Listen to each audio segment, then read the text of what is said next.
tertawa saat bercanda, saat tertawa giginya ompong. Anak manis kesayangan bunda, jangan nakal, tak boleh bohong. Shalom, saudara yang dikasihi Yesus, kita bertemu lagi dalam YouTube channel Hidup Karena Kasih Karunia Allah. Apa kabar semuanya? Semoga sehat, sejahtera, semangat, dan penuh sukacita dalam kasih karunia Yesus. Sahabat yang dikasihi Yesus, kita akan mulai ibadah kita pada malam ini dengan berdoa bersama-sama. Mari kita berdoa. Tuhan yang baik, yang penuh kasih, terima kasih Tuhan untuk segala yang sudah Tuhan lakukan bagi kami, yang Tuhan sudah sediakan bagi kami, yang Tuhan siapkan bagi kehidupan kami sepanjang hari, sepanjang hidup kami hingga pada saat ini. Tuhan, terima kasih. Kami tidak dapat melewati apapun, kami tidak dapat menjalani apapun kalau tidak ada berkat kasih karunia dan kemurahan-Mu bagi kami. Terima kasih Tuhan, karena Engkau sudah memberikan segalanya. Biarlah Tuhan kami semakin hari semakin menyadari akan segala kebaikan-Mu, kemurahan, tuntunan, penjagaan, dan kuat kuasa-Mu. Biarlah Tuhan hidup kami hanya kami serahkan dalam kuasa Engkau Allah yang maha besar. Dengarlah doa kami ini Bapa, kami mohonkan di dalam nama Yesus Tuhan dan penebus kami, yang menghapus dosa kami dan memberikan kami keselamatan. Amin. Saudara yang dikasihi Yesus, renungan malam kita pada hari ini Selasa 28 Juli 2020 berjudul Roh Kudus dan Kesaksian. Sepanjang kitab para rasul, Roh Kudus hadir dengan penuh kuasa. Dia melayani kepada dan melalui orang-orang percaya ketika mereka bersaksi untuk Tuhan mereka dalam berbagai cara. Dia menyemangati mereka untuk menghadapi cobaan dan tantangan bersaksi dalam budaya yang bertolak belakang. Dia membawa mereka kepada para pencari kebenaran yang berhati jujur. Dia mempersiapkan hati orang-orang di seluruh kota sebelum orang-orang percaya datang ke kota-kota itu. Dia membuka pintu kesempatan yang tidak pernah mereka impikan dan menguatkan kata-kata dan tindakan mereka. Bacalah Kisah Para Rasul 7 ayat 55, 8 ayat 29, 11 ayat 15, 15 ayat 28 dan 29, 16 ayat 6 sampai 10. Mari kita baca bersama-sama. Dimulai dari Kisah Para Rasul 7 ayat 55. Firman Tuhan. Tetapi Stefanus yang penuh dengan Roh Kudus menatap ke langit lalu melihat kemuliaan Allah dan Yesus berdiri di sebelah kanan Allah. 8 ayat 29. Lalu kata Roh kepada Filipus, pergilah ke situ dan dekatilah kereta itu.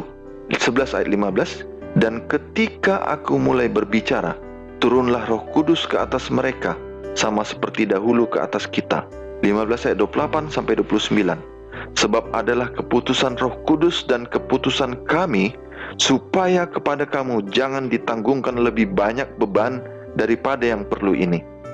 Kamu harus menjauhkan diri dari makanan yang dipersembahkan kepada berhala, dari darah, dari daging binatang yang mati dicekik, dan dari percabulan. Jikalau kamu memelihara diri dari hal-hal ini, kamu berbuat baik. Sekianlah, selamat. Kisah Para Rasul 16 ayat 6 sampai 10. Mereka melintasi tanah Frigia dan tanah Galatia karena Roh Kudus mencegah mereka untuk memberitakan Injil di Asia. Dan setibanya di Misia, mereka mencoba masuk ke daerah Bitinia, tetapi Roh Yesus tidak mengizinkan mereka. Setelah melintasi Misia, mereka sampai di Troas.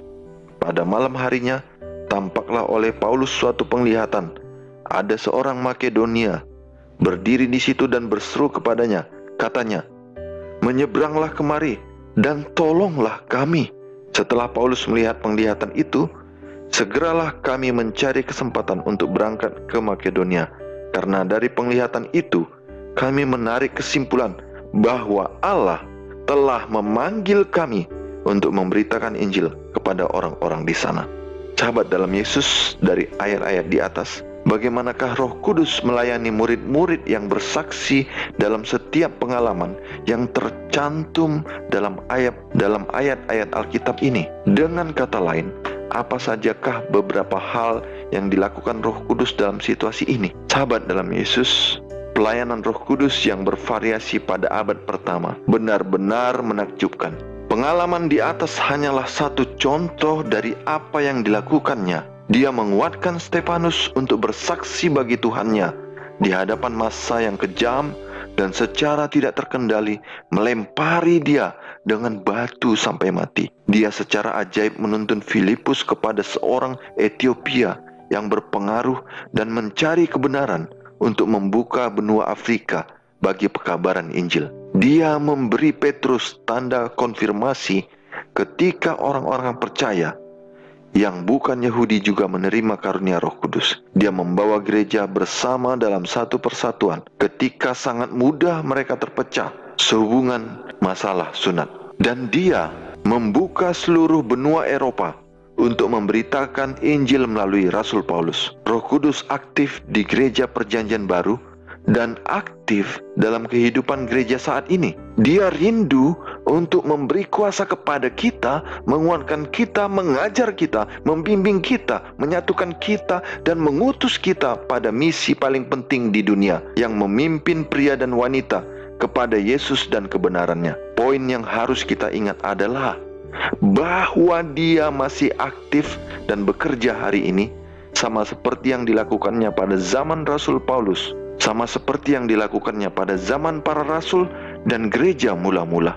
Apakah yang dapat kita lakukan hari demi hari untuk membuat diri kita lebih terbuka dan menerima kuasa Roh Kudus dalam kehidupan kita sendiri? Apa sajakah pilihan yang tepat yang akan memungkinkan Dia bekerja di dalam dan melalui kita?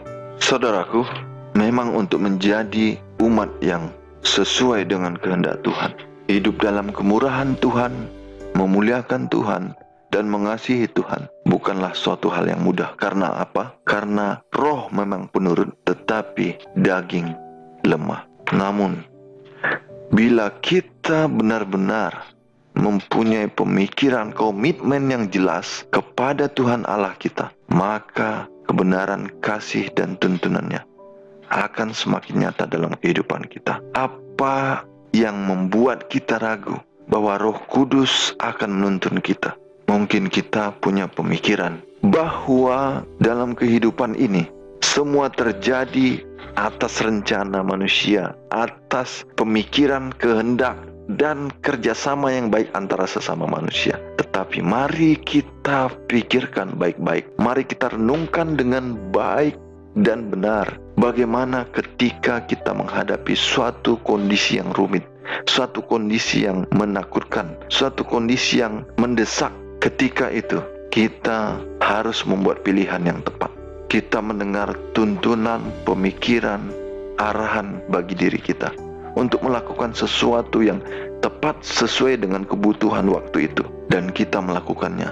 Ternyata hasilnya sesuai dengan apa yang kita dengarkan dalam hati pikiran kita. Saudara dalam Yesus, kehidupan Stefanus adalah salah satu contoh yang lain dari apa yang patut kita pahami selain kehidupan kita pribadi. Stefanus benar-benar diarahkan oleh Roh Kudus untuk memandang kepada kerajaan Allah sekalipun dia harus mati di tangan orang-orang yang kejam.